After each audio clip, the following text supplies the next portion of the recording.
के लागे न मन, होली में भौजी के लागे न मन। अरे देवरे से रंग डलवाला ये धन बोल हाय रे आहा।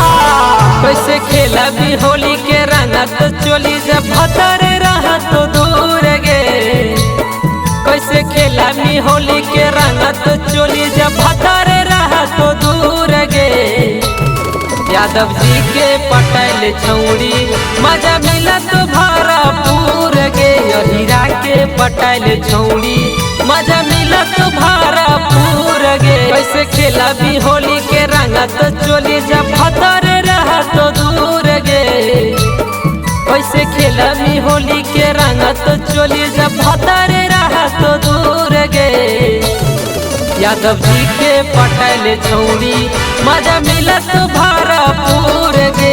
हीरा के पटेल छौड़ी मजा मिला तो भरपूर गे।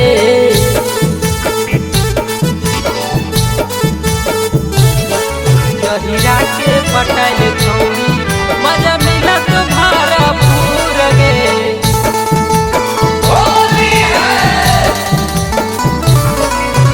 छौड़ी गे होली में ना रहे उदास, भतर जैसे सुख देवो करे विश्वास।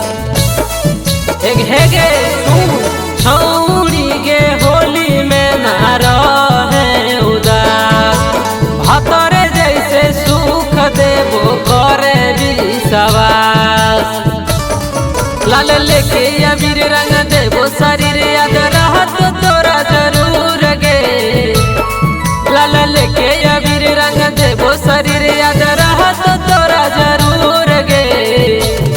यादव जी के पटेल छौड़ी मजा मिलत भरपूर गे। हीरा के पटेल छौड़ी मजा मिलत भरपूर गे।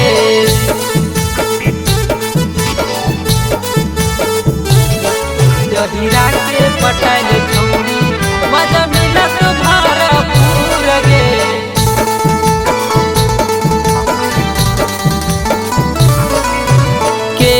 के करन के गे मानी ले नबा, संजीव आकाश से बिताई ले नरा। के करन के गे मानी ले नबा, संजीव आशीष से बिताई ले नरा। छोड़िया बेनियर पिके अइबो पियर पलंगिया देबो दूर गे। छोड़िया बेनियर पिके अइबो पियर पलंगिया देबो दूर गे। यादव जी के पटेल छौड़ी मजा मिलत भरपूर गे। हीरा के पटेल छौड़ी मजा मिलत भरपूर।